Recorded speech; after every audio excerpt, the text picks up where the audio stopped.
Have you ever been humiliated in front of everyone by the very man who promised to protect you? At a lavish party, Malik, a powerful businessman, publicly mocked his wife Ayanda during a live stream. This woman doesn't understand what value means. The crowd laughed. Ayanda didn't say a word, just stared back, unblinking. But what Malik didn't know is that Ayanda legally owns 92% of his company. A quiet name in an old trust fund, Ayanda Ndlovu, the same name his arrogant family never bothered to notice. This story is based on a real legal case, recounted by someone who was in the room when it all unfolded.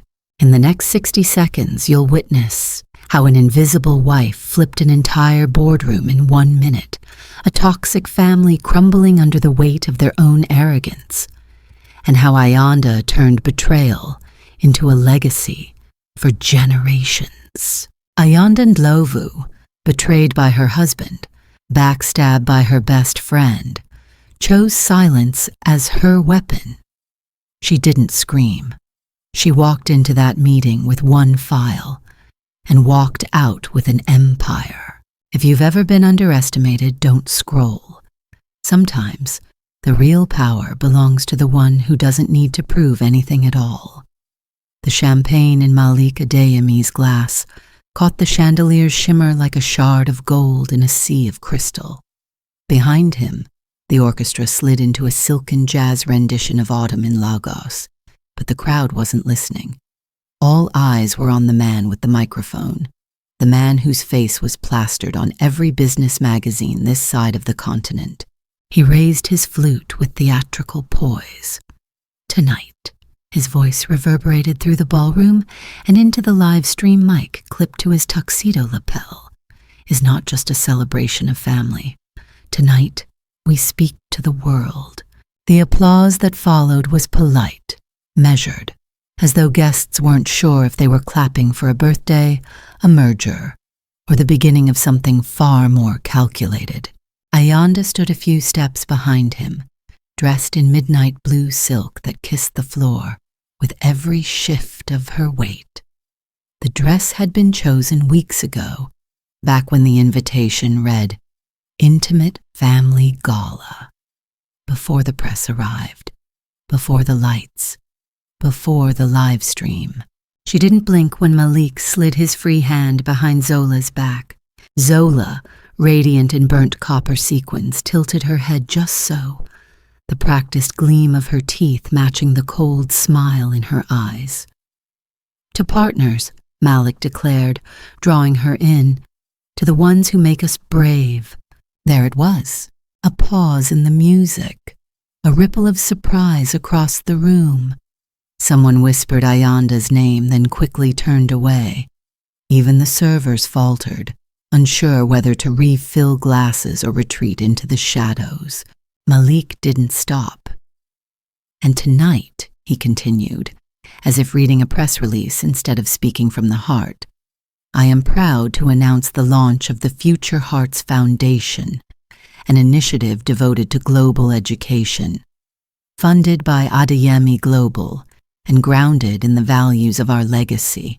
The screen behind him flickered to life. A sharp red emblem spun slowly, a waxen seal emblazoned with the crest of the Adeyemi family, a lion with an open book beneath its paw. Ayanda's jaw stiffened. That seal was her mother's, hand-drawn by her grandmother, used only for matters of the family estate. It had never left the private archives. Never.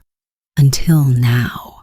Malik turned toward her with a casual smirk, as though remembering she existed.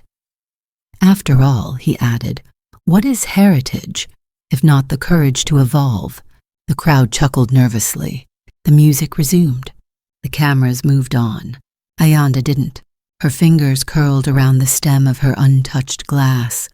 She could feel it now, the heat behind her ears, the vibration in her chest, the sudden need to scream into the silence. But she didn't. She stood straighter, breathed slower, and smiled. She hadn't spoken a word all night, and yet, for the first time, every camera found her. Later, when asked about that moment, people would say, she looked like a statue carved from stormlight, something ancient, something inevitable. Even Zola, still clinging to Malik's arm, blinked at the expression on Ayanda's face. It wasn't shock. It wasn't jealousy. It was unreadable. And unreadable is dangerous. The cameras panned across the ballroom, capturing celebrities, financiers, foreign dignitaries, each face a portfolio of power. The live stream ticker at the bottom of the screen buzzed with heart emojis and hashtags. Lanine Future Hearts Launch, Jatau Power Couple Goals, a Diami Legacy, but Ayanda's mind was elsewhere. 3 nights ago, she'd noticed the security breach. Barely a blip in the audit logs. A single file accessed from a mirrored drive. Harmless, unless you knew what to look for. Unless you knew what it meant. She had known. That's why she'd stayed silent tonight. That's why she hadn't confronted Malik the moment the seal flashed on the screen. Because silence was her strategy now, the kind that draws blood. Midway through dessert, gold-dusted tiramisu shaped like miniature safes, Malik leaned into the mic once more. There's one more person I must thank. One who stood by me. Even when others didn't understand the weight of vision. He turned toward Ayanda again. This time his eyes narrowed. And the woman beside me, he said, voice lowering into that performative hush newscasters loved, has taught me many things. Chief among them is what not to do. Gasps bloomed like bruises across the ballroom. Zola's smile tightened. A few guests turned to look at Ayanda again, expecting a reaction. But Ayanda only tilted her head slightly, almost like she was listening to music they couldn't hear. Malik let the silence hang for a beat too long before delivering the final blow.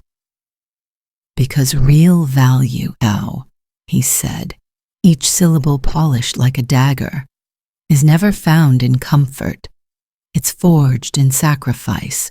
The spotlight flickered. The audio glitched for a second. Then the room erupted in awkward applause. Malik bowed slightly. Ayanda didn't move. Zola squeezed Malik's hand under the table. She was trembling, not from guilt, but adrenaline, because this was what they wanted. The fracture, the dismissal, the public burn, and Ayanda had just let it happen. Or so they thought.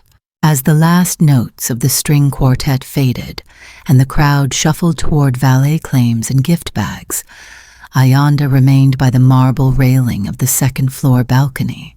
Below her, Malik posed with Zola for photos. Somewhere, Nia, his mother, whispered instructions to the media team. Jabari checked his phone, calculating stock reactions before the Asian markets opened. None of them looked up. Ayanda didn't expect them to. She reached into her clutch. Fingers grazed a flash drive tucked inside a hidden lining. Not yet. She turned it over and over in her palm, feeling the heat of the moment soften into something sharper. She would not cry.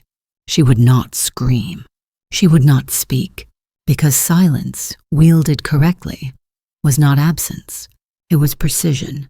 She stepped into the hallway, away from the music, the cameras, the legacy being rewritten beneath her feet. A housemaid in white lace passed by, offered a respectful nod, then disappeared down the servants' corridor. The chandelier's glow dimmed behind her. Ayanda paused at the foot of the staircase, then descended, slowly, deliberately, as though every step unspooled a memory. At the bottom she turned left, not toward the guests, but toward the east wing, toward the archives. She would not go to war with tantrums and tabloids. She would go with facts. She would go with legacy. She would go with truth. And tomorrow, the man who thought he had won the world would discover he had never owned the game. Not really, not legally, not morally, and certainly not with her seal. In the control room, a junior technician reviewing the livestream footage paused the feed at the 01:23:54 timestamp. He zoomed in. Ayanda's face, framed by chandelier light, eyes unreadable, mouth set in stillness. He leaned back in his chair. Something in her expression chilled him. Not fear, not defeat, just inevitability. He didn't know why he saved the still, didn't know that image would be reposted 1,000 times in the coming weeks, didn't know it would become a symbol of grace, of vengeance, of the moment the lion forgot the girl was also born of the same bloodline. The sound of metal against metal was unnaturally loud in the stillness. Ayanda's fingers trembled slightly as she rotated the dial of the antique safe, her breath held between numbers like a prayer, trapped in a locked throat. 12, 34, 9, 41. Click. A low mechanical sigh escaped from deep within the steel as the door creaked open. The hinges, rarely used, protested with a slow groan. She didn't flinch. The study around her was cloaked in amber lamplight, its glow pooling softly over old bookshelves, polished mahogany, and the scent of cedar and age. It smelled like her father, like years of power dressed in stillness, like responsibility. But the paper she pulled from the safe, the one wrapped in oilskin and bound with a single black ribbon, smelled like something else. Dust and blood. The document inside bore a seal the color of dried flame. Embossed. Raised. The lion with the book beneath its paw, but subtly altered. This lion's gaze was turned inward, watching, guarding. She didn't need to read it to remember. Ubuntu Trust. The name was enough to unearth the ache behind her ribs. She laid the file gently on the desk, spreading its contents like a surgeon preparing for operation. No hesitation, no emotion. First, the share register. Ayanda Ndlovu, beneficiary, 92% ownership, Adeyemi Global. Next, the Charter Amendment. Clause 8.2. In the event of executive misconduct or conflict of interest, the named beneficiary may revoke all prior proxy arrangements and initiate executive removal without board consent. Stamped, notarized.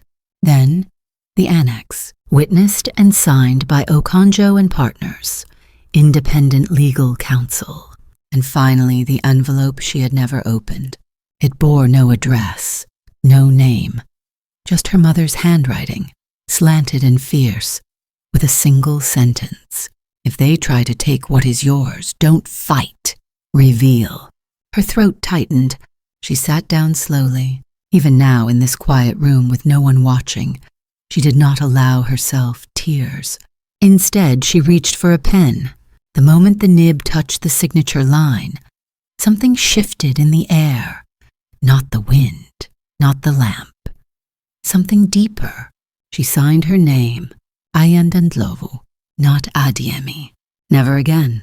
She let the ink dry in silence. She remembered the first time she saw the safe opened. She'd been 8.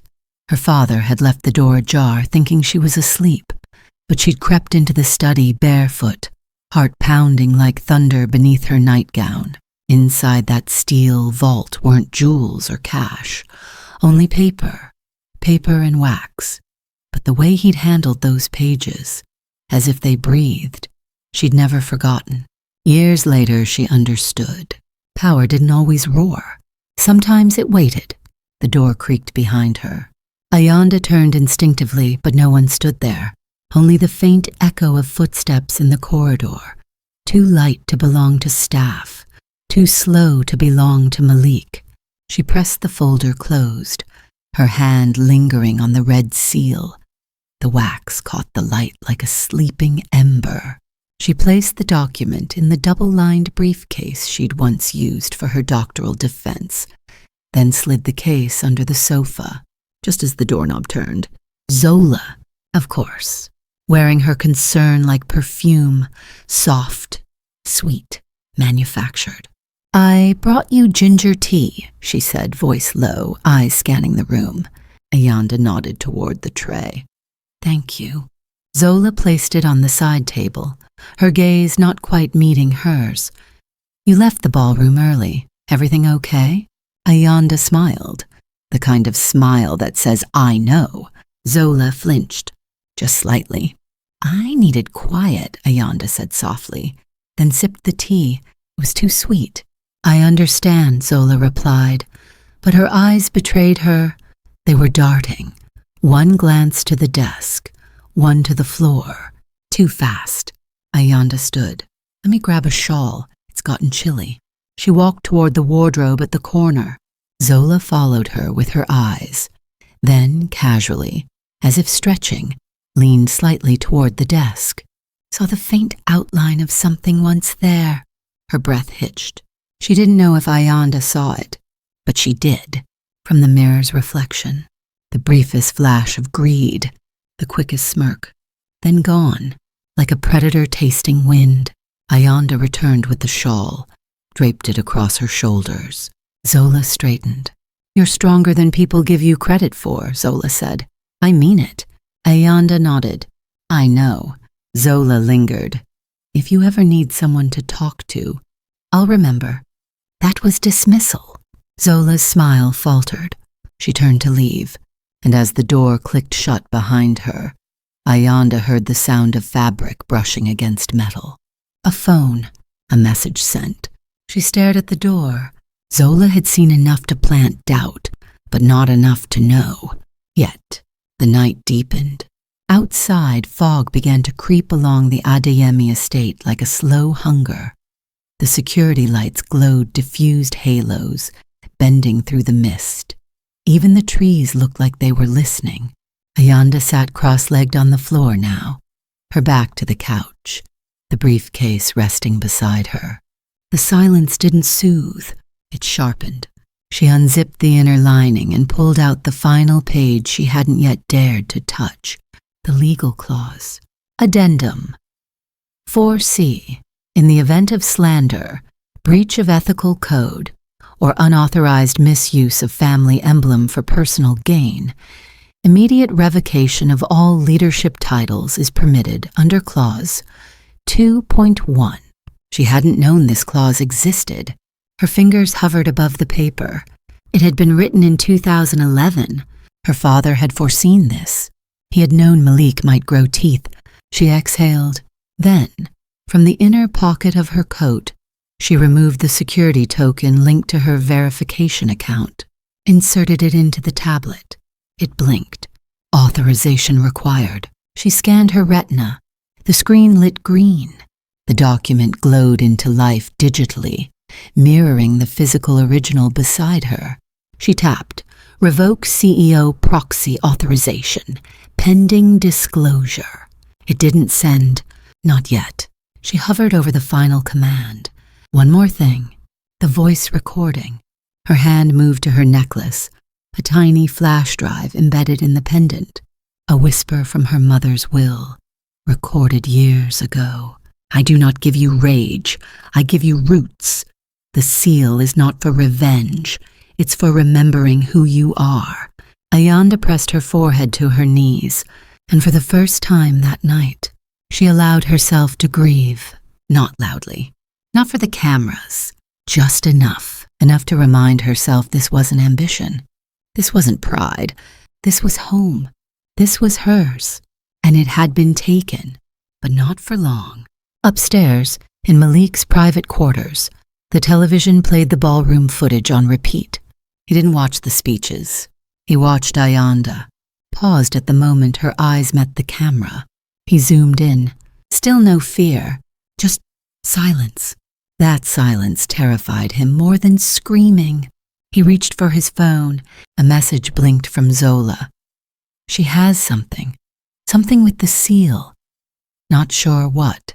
He stared, then deleted the message. Called Jabari. Move up the board meeting, 48 hours. Pause. No, don't wait for her consent. He hung up, looked again at the still frame on the screen. Ayanda's face in frozen light. That silence. It was a storm's eye. Downstairs, Ayanda tapped send. The status changed. Authorization queued. Legal review in progress. Effective upon public declaration. She leaned back.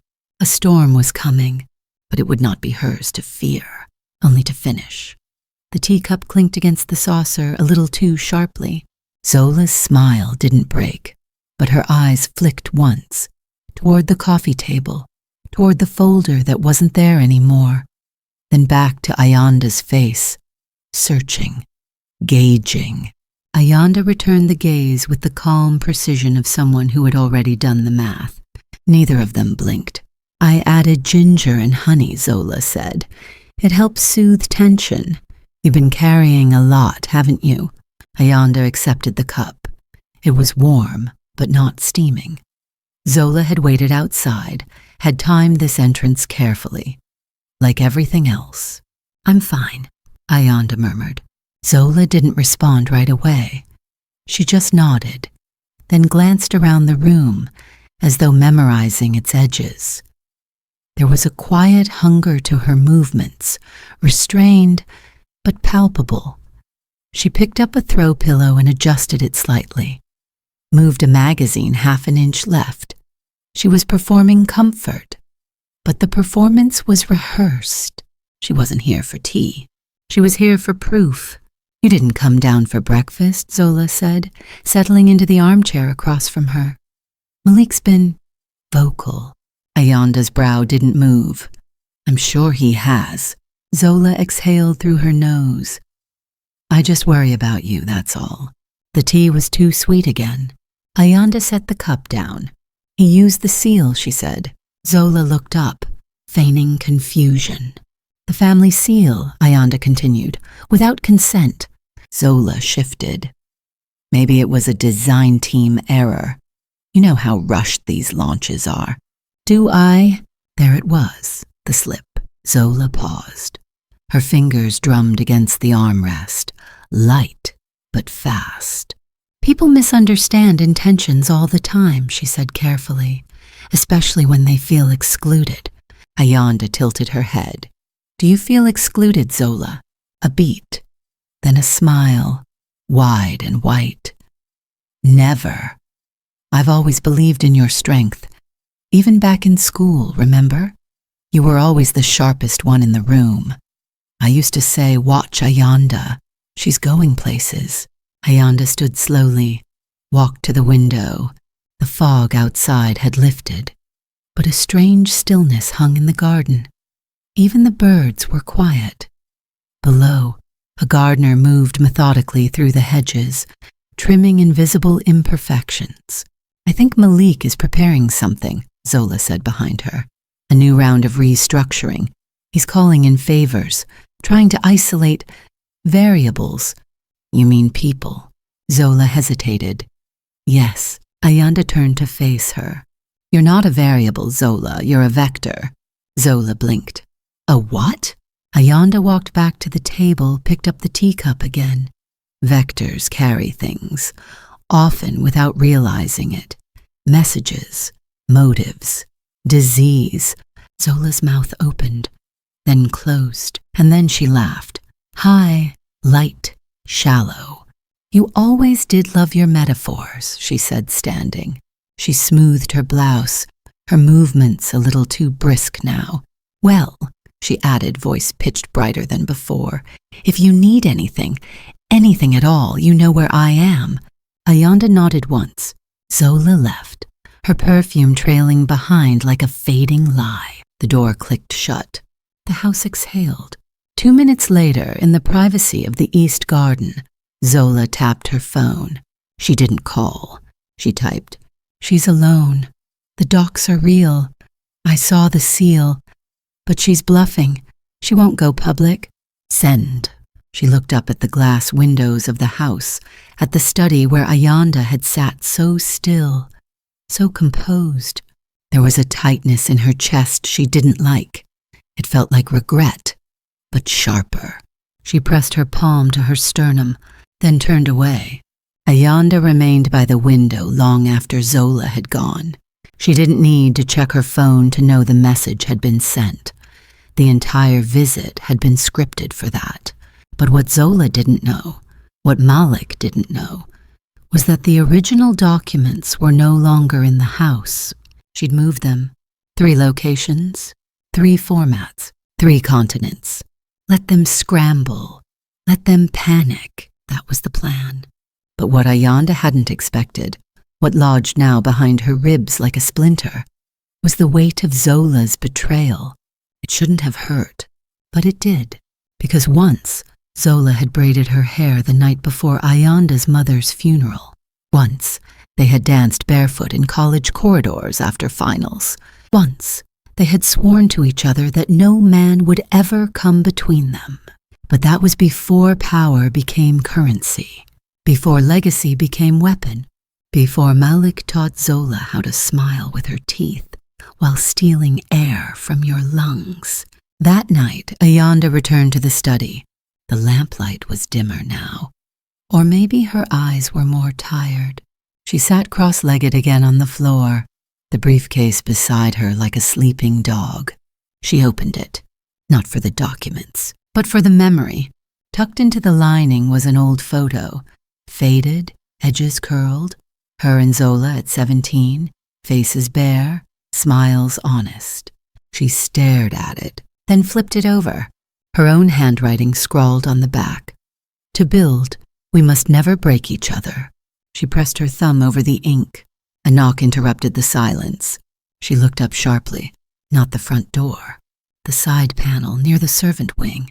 She rose, moved quietly, opened it. A maid stood there, young, nervous. Inkosi Ayanda, she whispered, using the old term. Someone left this. Said to give it only to you. She handed over a slim envelope, sealed in blank wax. Ayanda's stomach clenched. The maid disappeared before she could ask anything else. She returned to the study, closed the door, turned the lock, opened the envelope. Inside, one photo. Recent. Zola. With Malik. And a timestamp. 02:13 a.m., the night of the gala. In Malik's office. Standing too close. Whispering. Smiling. In front of a screen that showed her safe, her study. A paused video feed. Ayanda dropped into the chair. Breath knocked out of her. She hadn't known. Hadn't known they had installed cameras. That the study had been compromised. That they had seen. She looked at the wall. At the lion crest carved into the bookshelf. Suddenly it felt like it was watching her. She stood, hard hammering, pulled out every book, every frame, every decorative panel, and behind the lamp, a pinhole lens, tiny, slick, wired. She ripped it out, threw it against the floor, stared at the broken glass. So that's how they knew. That's how Malik moved first. That's why Zola had been so sure. Ayanda backed away from the wall, breath unsteady. She had thought she had time, but they had been watching her for weeks. Every movement, every whisper, every look. She ran to the tablet, checked the upload queue. Still pending, still encrypted, still safe. But they could strike at any time now. She pressed her hand to her chest, grounding herself. They wanted her to panic, wanted her to lash out. She wouldn't. She would wait. She would strike clean, but she would need to move fast. The seal was no longer a shield. It was a target. Across town, in a dark suite overlooking the bay, Malik poured whiskey into a crystal tumbler. Jabari lounged on the sofa, phone in hand. "You sure she won't go nuclear?" Jabari asked. Malik took a sip. "She's Ayanda. She'll hesitate." Zola walked in, face flushed. "She knows I saw something," she said. "But she didn't stop me. She let me walk out." Malik smirked. "Of course she did." "She's buying time," Jabari muttered. "No," Malik corrected. "She's calculating." He raised the glass, watched the ice crack under the weight of silence. Let her calculate. I already flipped the board meeting. 48 hours. That's the kill window. Outside, the sea wind howled. Inside, Malik smiled, but the smile didn't reach his eyes, because deep down, even he wasn't sure anymore. Not with Ayanda this quiet. Too quiet. Like the kind of silence that came before collapse or revolution. The world spun behind glass. A wall-sized projection bathed Malik's office in pale light, casting ghost shadows across his face as he traced the red lines stretching from Lagos to Singapore, from Cape Town to São Paulo. Cities marked with golden pins, others grayed out, borders reimagined not by history, but by ambition. He didn't speak. Neither did the two men seated at the far end of the table. Jabari, sleeves rolled to his elbows, eyes flicking between spreadsheets, and Emmanuel, the new legal advisor flown in from Geneva, who looked too polished for war, but had a lawyer's hunger behind his perfect teeth. The door clicked. Zola entered without knocking. She wore black today. Minimalist, clean, the kind of sharpness that pretended to be modest. Malik didn't turn. "You're late." There was traffic. "There's always traffic. Be early next time." She didn't reply, just took her seat, unwrapped a peppermint, let it rest on her tongue without chewing. Malik raised the remote. The map dissolved, replaced by a list of subsidiaries. Each name blinked, then fell away one by one, except 3. The crown jewels, the ones he couldn't afford to lose, were 2 quarters away from the East Africa bid, he said, and 3 away from our Zurich pivot. But none of it matters if this board doesn't approve the resolution by Thursday. Emmanuel nodded. The language is aggressive but sound. You've left no room for open interpretation. Good. Jabari leaned forward. What about the old guard? Diallo, Ngozi, even Bako. They're Ayanda loyalists. Malik turned. His voice sharpened. Loyalty is a currency. They'll sell it if the price is right. Not if Ayanda counters first, Zola said quietly. Everyone paused. Malik's jaw ticked. She won't, he said. She hesitates. Zola didn't respond.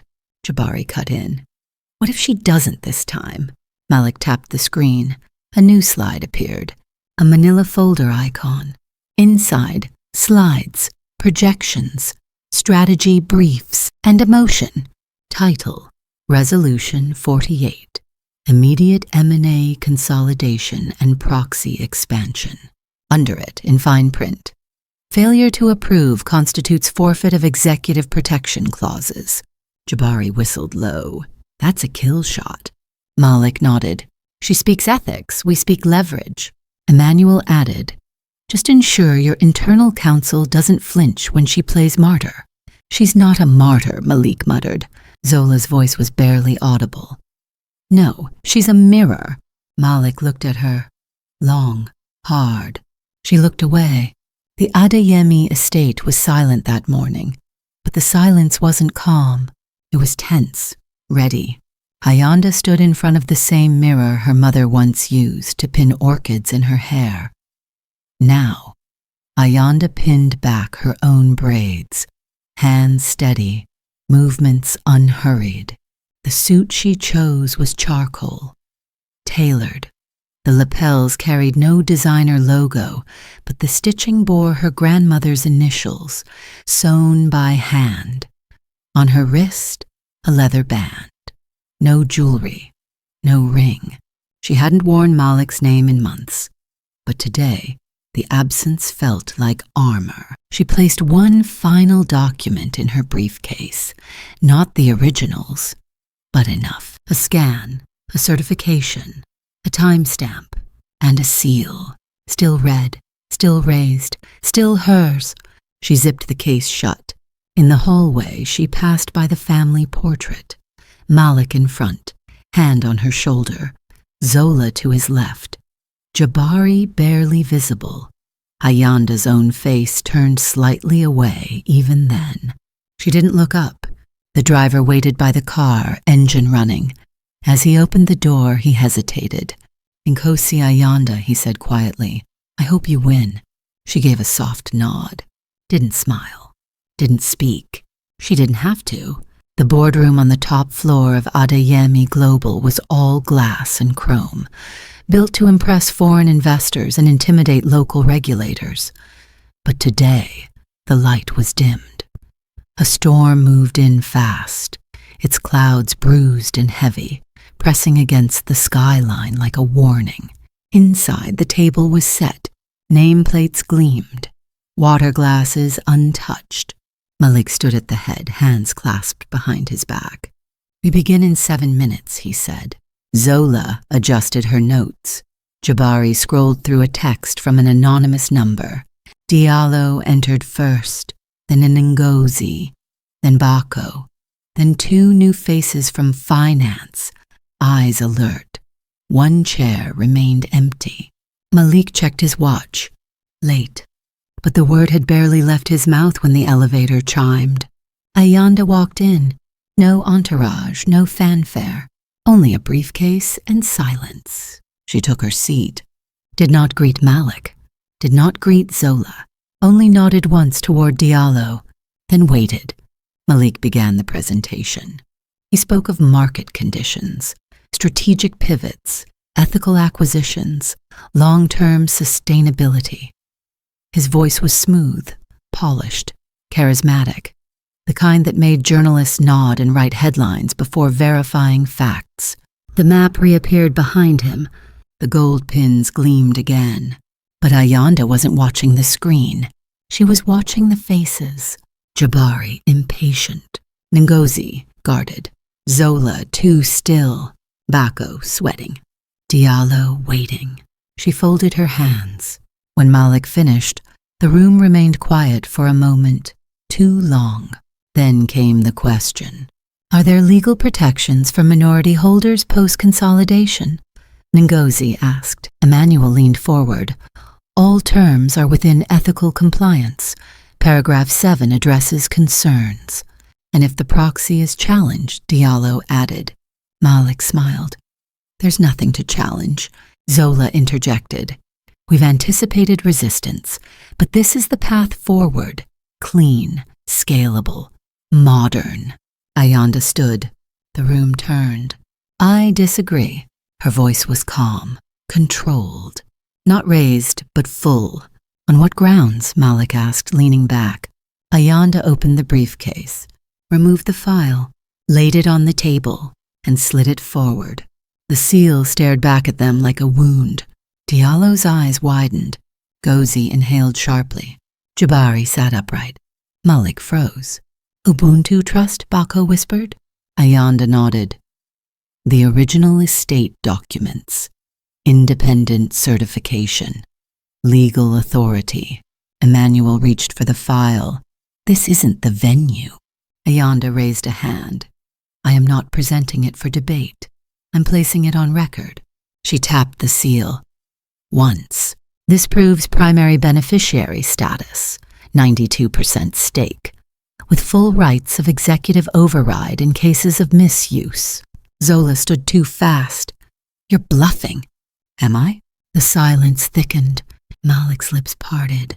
No sound came. Ayanda turned to the board. You are all intelligent. You know what this means. She didn't raise her voice. She didn't need to. The seal spoke louder than any threat. Zola stepped forward. You don't want this to go public. Think about the brand. Ayanda's eyes narrowed. Zola stopped. Ayanda returned her gaze to Malik. For years I stood behind you, not because I was weak, but because I believed in legacy. She closed the file. And I still do, and that's why I won't destroy this company today. Malik's shoulders dropped slightly. But Ayanda wasn't finished. I'll give you 48 hours, she said. Rescind the motion, disclose the misuse, step aside, and I'll keep this private. Malik looked at her as if seeing her for the first time. She met his eyes, unflinching. You think silence is surrender, she said, but silence is choice, and I've made mine. The room stayed still. Even the storm outside paused. She picked up the file, returned it to the briefcase, and walked out. Zola's hand shook as she reached for her water. Jabari cursed under his breath. Diallo let out a breath he hadn't realized he'd been holding. Malik remained standing, staring at the empty seat. The lion had blinked, and the boardroom had changed. Forever. The fog had teeth that morning. It clung to the windows of the boardroom like breath from something living. Dense, silent, unrelenting. The city below had disappeared into it. Only outlines remained. Rooftops blurred, cranes vanished. Even the sky seemed to fold in on itself. Inside, the lights buzzed faintly overhead. The tables stretched long and empty. Chairs gleamed under the glass ceiling, waiting for occupants who hadn't yet arrived. Only Malik stood near the window, watching the fog like it might answer him. His reflection stared back, a man in a tailored suit, sleeves perfect, jaw locked. But beneath the fabric, something trembled. He checked his watch again. 37 minutes until the vote. The merger proposal, Resolution 48, would be cast in ink and silence, and if the board approved it, Ayanda's counterplay would be too late. He'd win, or burn everything trying. Behind him the elevator dinged. Footsteps approached, fast, nervous. Emmanuel, the firm's counsel, walked in with a folder and a face drained of color. "We have a problem," he said. Malik turned. "That better be a misused phrase," Emmanuel swallowed. The internal audit team just walked. They sent their withdrawal via secure email. It hit the investor group 30 minutes ago. On what grounds? They claim they were left out of due diligence on the regional buyouts, citing conflict of interest, potential regulatory exposure. They're covering themselves. Malik's hands curled into fists. "Did you know about this?" "I suspected some unrest," Emmanuel admitted. Malik paced to the head of the table, the sound of his shoes echoing off the glass. He grabbed the chair's edge, grounding himself. "This doesn't kill the vote." "No," Emmanuel said. "But it muddies the optics. If Ayanda stands up with those documents today, the board will hesitate." Malik looked at the door, empty, then at the screen above the head seat, already queued with slides, then at the single water glass placed in front of Ayanda's nameplate. He knocked it over. It shattered, and he left it there. Ayanda stood in the hallway outside the boardroom, her back pressed to the stone pillar. Her briefcase rested against her calf. She could hear voices inside, muffled and clipped. Footsteps, chairs moving, the occasional cough. But beneath it all there was something else. Tension, like a taut violin string. Seconds before the bow, she closed her eyes and pictured her mother's handwriting, the seal pressed in wax, the line in the trust that had always stayed with her. "When silence becomes noise, speak with paper." She exhaled, then walked in. Her entrance was not announced, but it didn't need to be. Half the room turned. A few rose to greet her. Diallo, Ngozi, even Bako. The others remained seated. Malik didn't look up. She took her seat. One by one, the rest of the board filtered in. Jabari last, phone still in hand, eyes darting. The final chair was filled. Zola entered late. She looked tired. Her eyes met Ayanda's only briefly. Then she looked away. Malik cleared his throat. "Let's begin." The presentation was shorter than expected. No music, no charts, no jokes. Just Malik standing at the screen, reading the proposal's clauses as if reciting gospel. His voice steady, clipped, confident. He spoke of expansion, scale, market readiness. He never once said Ayanda's name. When he finished, the silence held too long. Ngozi raised a hand. "Has internal audit weighed in on this?" Malik's eyes flicked to Emmanuel. "They've recused themselves," the lawyer said flatly. A murmur rippled. Bako leaned forward. That's highly irregular. Zola cut in, crisp. The audit team overreached. This resolution is well within bounds. Ayanda placed her hands on the table. She didn't rise. She didn't need to. I'd like the board to review a supplementary file, she said, sliding the folder across the table. Zola stiffened. Malik did not flinch, but his thumb tapped his leg once, twice. Ngozi picked it up first. She turned to the seal, ran her fingers across the wax. Real. Then Diallo took it. Then Bako. Each reaction was different. Recognition, shock, calculation. Ubuntu trust? Ngozi said quietly. Yes, Ayanda answered. Jabari laughed under his breath. This again. Zola spoke sharper than intended. This is an old estate matter. It's unrelated to the current vote. It's the foundation of the entire corporate structure, Ayanda said. You know that. Every Adeyemi asset traces back to the trust. It's irrelevant, Malik snapped. No, Diallo said slowly. It's not. The room fell quiet again. Malik stepped forward. Let's be clear. The document Ayanda is referencing may hold symbolic value, but it's not current corporate law. She hasn't exercised those rights in over 5 years, which means the board remains the legitimate authority, and the vote goes forward. Ayanda opened her briefcase. This time she produced something new, a notarized letter, signed by Okonjo and partners, with today's date. I exercised my right this morning, she said. Effective immediately. You've been served. Malik's hand closed into a fist. Jabari stood up. This is a stunt. It's legal, Emmanuel said, eyes on the letter. And binding. Zola stood too. We don't have to recognize it today. We can delay. Ayanda stood. I gave you 48 hours, she said. You tried to move in silence, so I brought the storm. She faced the board. Look around you. The audit team is gone. External investors are watching. This vote, if it proceeds under these conditions, will collapse the company. Not in theory, in public. Bako rubbed his temple. Ngozi sighed. We need time. Ayanda nodded. I'm not asking for compliance. I'm asking for conscience.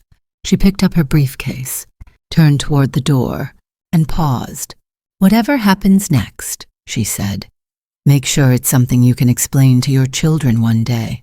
She left, and this time no one stopped her, not even Malik. Outside, the fog had lifted, but the city didn't feel lighter.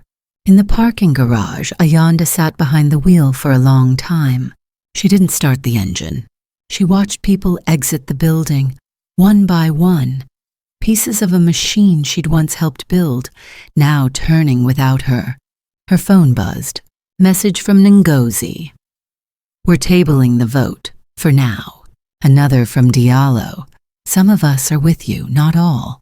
Not yet. She put the phone down, looked at her hands. They didn't feel victorious, just tired, like they'd held too much too long. But she wasn't done. She hadn't come for a seat at the table. She had come to break it and rebuild. High above, Malik stood by the shattered glass, staring down at the spot where Ayanda's car had just pulled away. His reflection in the window looked older now, smaller. He turned. Behind him, the room had emptied. Jabari gone. Ngozi silent, Bako shaken.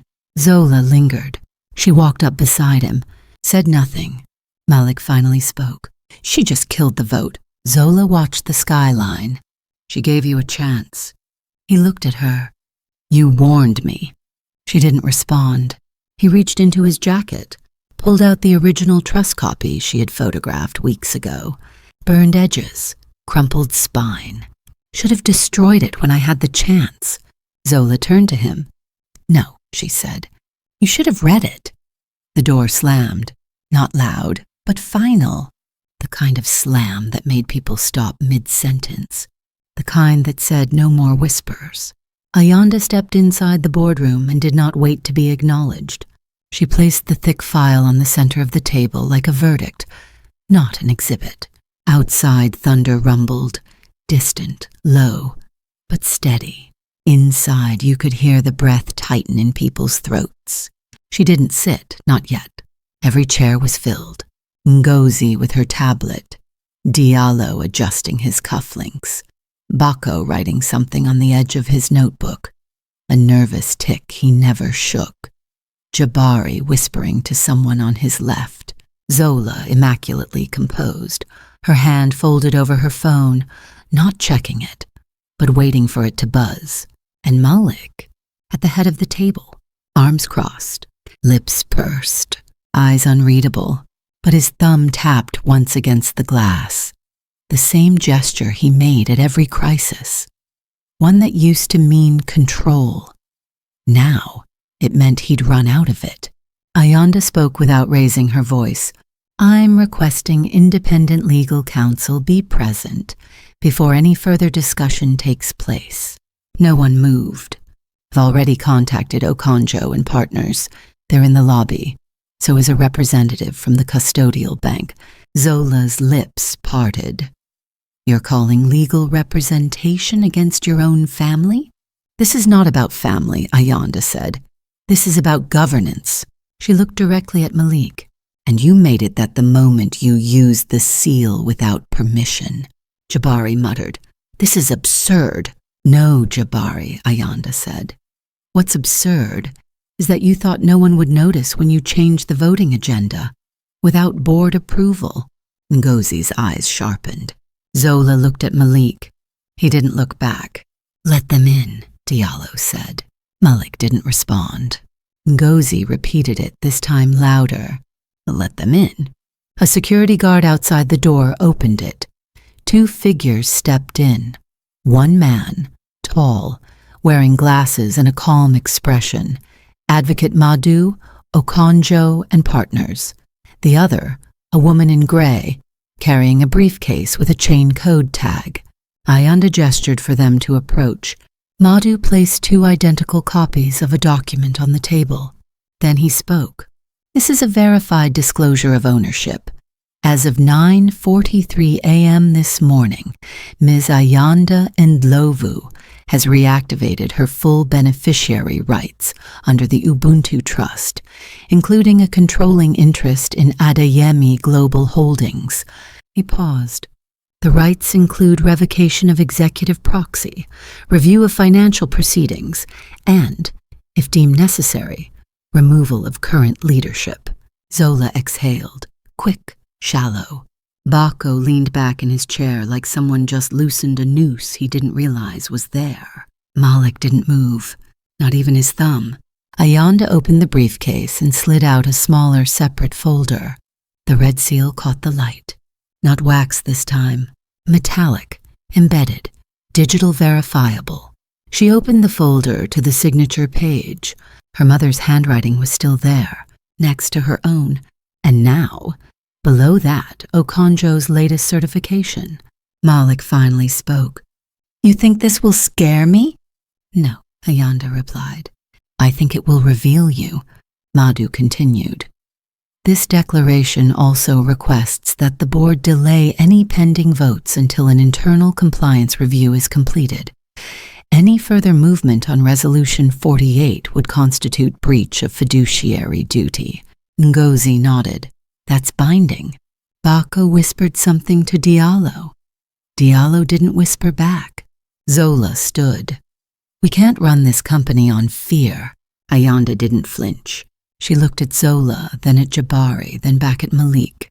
This isn't fear, she said. It's clarity. Jabari scoffed. You act like a queen delivering judgment. Ayanda turned to him slowly. No, she said. I act like someone who remembers where the blood came from.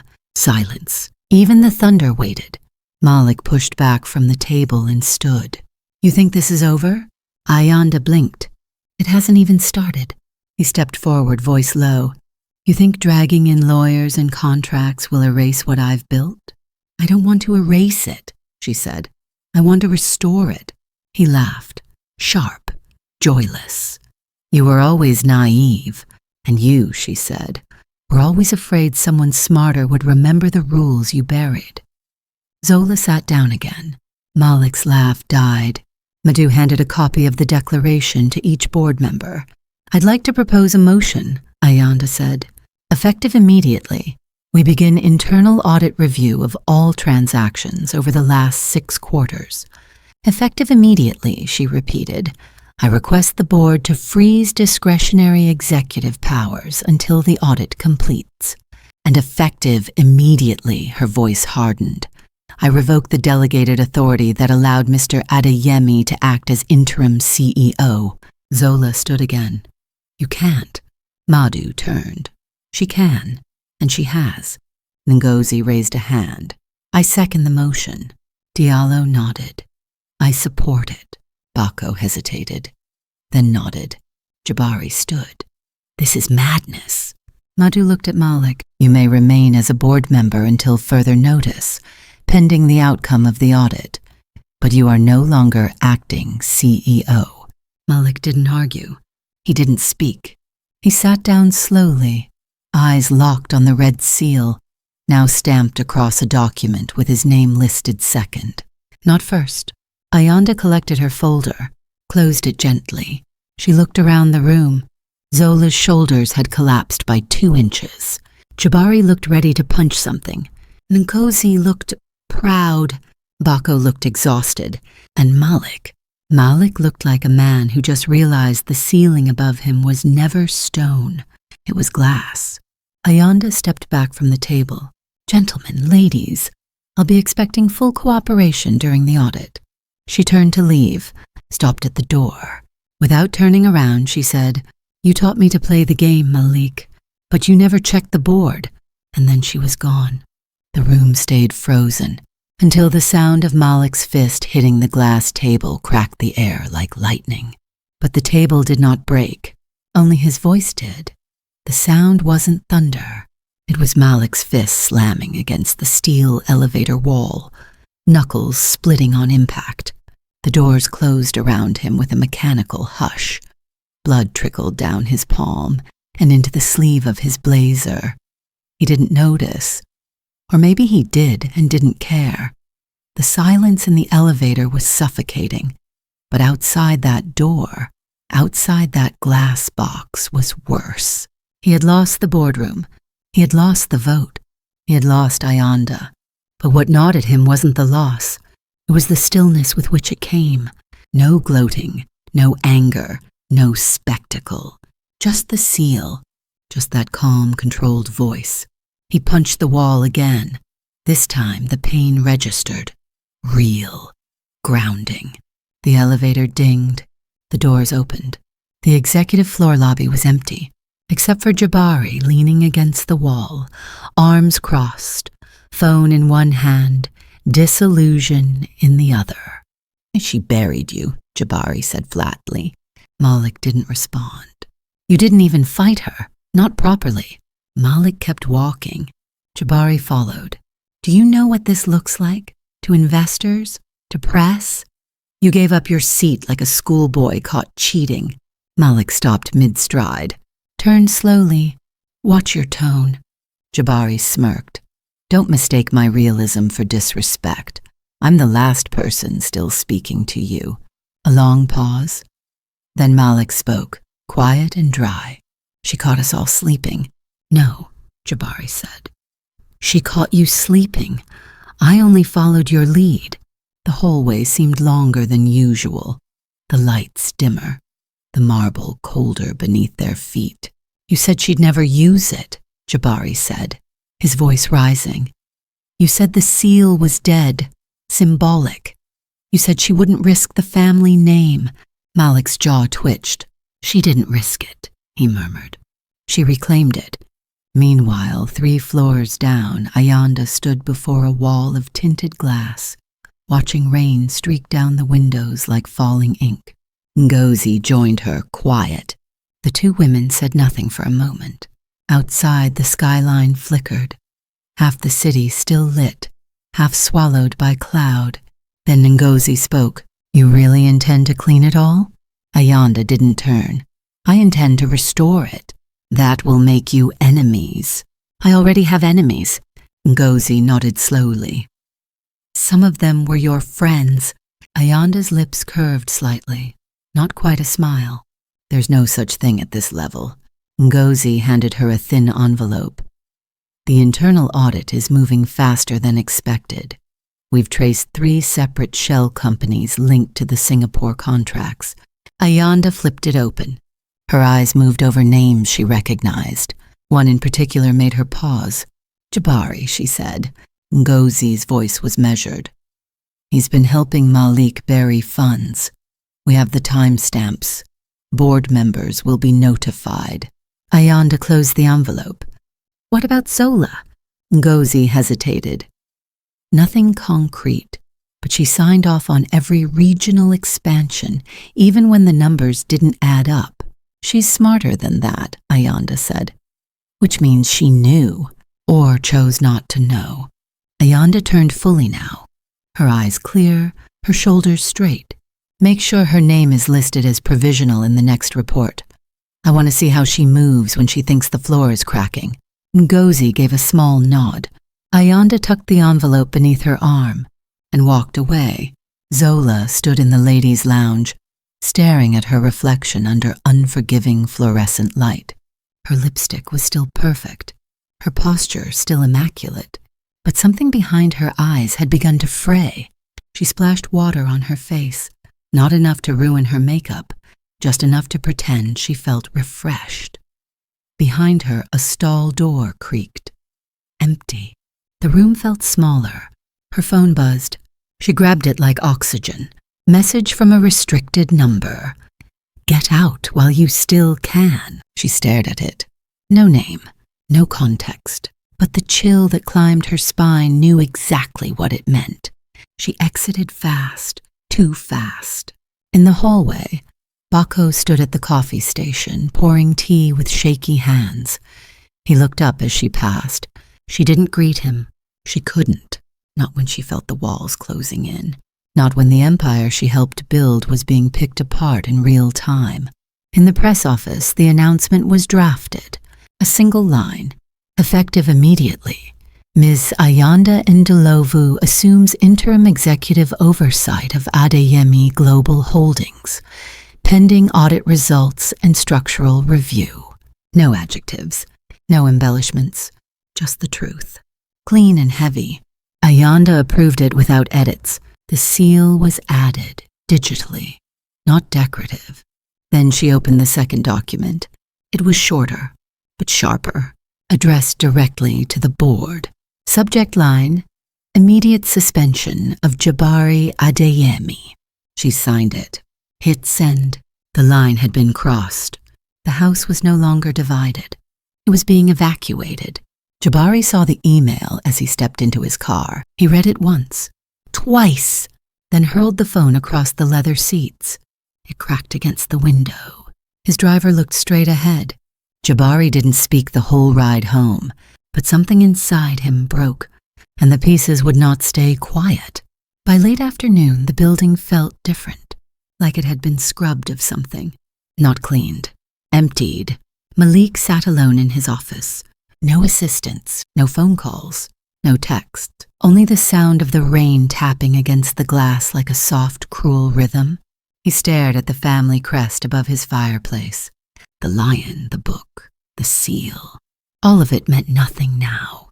Or worse, meant everything she said it did. He stood, opened the drawer. Inside was a velvet box. He lifted it, opened it. Inside, the original pen, the one his father used to sign the founding documents of the trust. He had planned to use it to sign the global merger, to be symbolic, to be poetic. Now it sat in his hand like an artifact from someone else's story. He put it down, and for the first time in 20 years, he cried. Not loudly, not for pity, just enough to admit what he had lost and what he could never steal back. Zola sat on her balcony that night, staring out at the skyline. Her phone buzzed again. Another message. This one from an old friend in legal. You're being named in the audit, officially. She didn't reply. She didn't cry. She just took off her earrings one by one and placed them in a bowl like they were stones being returned to the earth. Below her, the city pulsed, alive, indifferent, hungry. And Ayanda stood alone in the central conference room, the same one where Malik once made speeches about vision and legacy and market conquest. The lights were dimmed now, but the seal glowed on the main screen, red, still, unmoving. She placed the final report on the table, 92 pages, one for every % she now owned. She didn't smile, but she exhaled, a slow, silent exhale, like the breath you take after climbing out of deep water. She walked to the window, looked out. Below, cars flowed like veins. Above, the city watched her in silence. The empire had fallen, not with fire, but with truth. And truth had Ayanda's signature now. The hallway stretched ahead like a tunnel of glass and stone, its walls slick with reflections, its silence unnerving. Ayanda walked slowly. Each step echoed, not loud, but final. Behind her, the boardroom was empty. The resolution had passed. The audit had concluded. Malik was gone. Jabari suspended. Zola had disappeared before the press conference. And yet, the silence that followed wasn't one of victory. It was something deeper, something older. She reached the end of the corridor, where the emblem of Adeyemi Global gleamed on frosted glass. She stopped, turned back for a moment, looked at the building that had once tried to erase her, and thought, not of revenge, but of responsibility. Then she stepped through the door. Outside, the city was waking, but Ayanda had already been awake for hours. The press room was unusually quiet. No red carpet, no flashbulbs, no logo spinning behind her. Just a podium, a single sheet of paper, and a microphone. The audience was already seated. Journalists, stakeholders, 2 quiet members of the finance ministry, a handful of young interns who had never seen a leadership change up close. Ayanda stood behind the mic. She did not read from notes. She did not raise her voice. "I won't speak long." The room stilled. "I won't speak about what happened behind closed doors, or who fell, or how. That story is over." A pause. In its place, we begin again. Not with promises, with a charter. She held up the page in her hand. No seal, no signature, just 12 lines of text.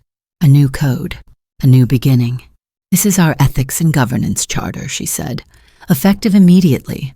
She read it, line by line. No embellishment, no slogans, no applause. When she finished, she folded the paper and stepped back. That was all. But something shifted in the room, because power had changed voice, and no one had dared interrupt its new rhythm.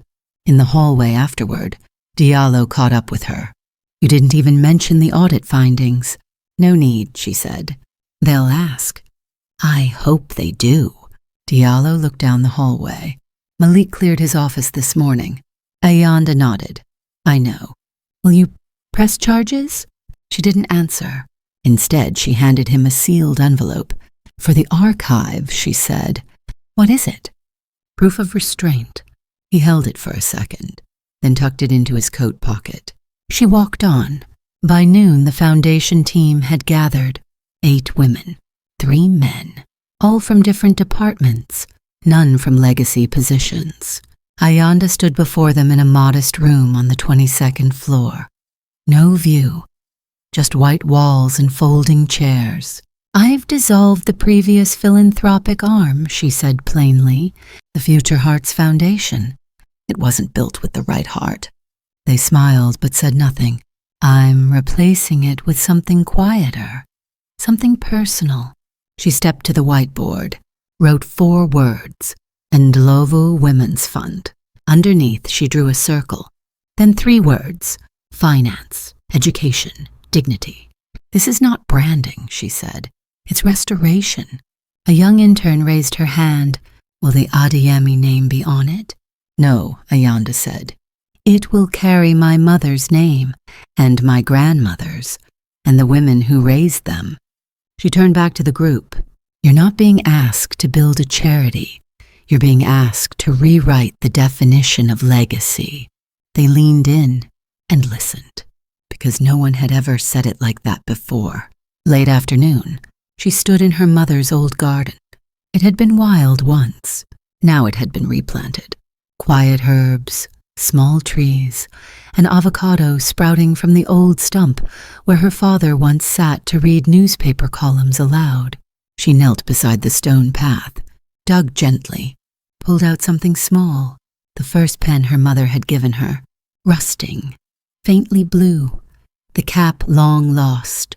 She wiped the dirt off the barrel with the sleeve of her blouse, held it in her palm like a memory, then placed it back and covered it with earth. Some things weren't meant to be carried, only remembered. Across the city, Malik sat in the rear of a cafe no one would think to search. No nameplate, no press, no jacket. He looked smaller now, but not broken. He stirred his tea with one hand, while the other scrolled through headlines he no longer controlled. Ayanda Ndlovu signs Charter of Integrity. Fraud investigation names 2 former executives. Adeyemi legacy, rewritten. He read each word with something between bitterness and relief. Then he closed the screen and stared out the window. No one recognized him anymore, and he wasn't sure if that hurt or healed. Back at headquarters, Ayanda walked the last hallway of the day. The plaque beside the door read, "Private Archives, Access Restricted." She keyed in her code. The door opened. The room was dark, dusty. Rows of locked drawers, a single table, one chair. She turned on the lamp. Its glow touched only what mattered. She opened the case on the table. Inside was the original trust document. The red seal still firm, still quiet, still watching. She did not frame it, did not display it. She placed it into the drawer, locked it, and left. Because power does not always need to be seen, only secured. Nightfall. Ayanda stood at the main entrance, the building behind her humming with low light, the street ahead wet with recent rain. Ngozi approached. "You're not staying?" "I've stayed long enough." Ngozi smiled gently. "You're leaving it in strong hands." Ayanda looked up at the tower one last time, then back at the road. "I'm leaving it in honest ones." A car pulled up. Not luxury, not armored, just quiet. She stepped in, but before the door closed, she reached into her coat and handed Ngozi a folded piece of paper. "What is it?" Ngozi asked. Ayanda smiled faintly. "A gift." The car drove off. Ngozi opened the paper. Inside, a note, handwritten. Just 2 lines. "Let silence speak. Let truth echo." And tucked inside the fold, the red seal, cracked slightly, but still whole, still hers, still watching. There are stories that end in triumph, others in silence, but the ones that linger, the ones that stay with us long after the final page, are those that remind us of something truer than power, louder than applause, the quiet resilience of dignity. This was never just about winning or losing, not about titles or seals or who stood at the head of the table. It was about something deeper, about the invisible line between legacy and ego, about how easy it is to confuse control with purpose, and how dangerous it becomes when ambition forgets to kneel before truth. What we build with our hands can crumble. What we sign with ink can be revoked. But what we carry with silence, our integrity, our word, our memory of what is right, those things outlive walls. They outlive empires. Sometimes, the most powerful thing one can do is not shout over the noise, but pause, long enough to remember where the noise began. And in that pause, choose a different path, not for attention, but for restoration. Justice, after all, is not always the loudest moment in a room. Sometimes it's a pen being set down, a document being folded, a key turning quietly in a drawer, so that the next generation finds not chaos, but clarity. And perhaps that is the real inheritance, not wealth, not influence, but the ability to walk away from broken patterns and say, "This ends with me." If this story moved you, made you reflect, or left you thinking about the cost of silence and the courage of truth, we'd love to hear your thoughts. Leave a comment, share your reflections, and don't forget to follow or subscribe so you don't miss what comes next. Sometimes the quietest voices change the world. Thank you for listening.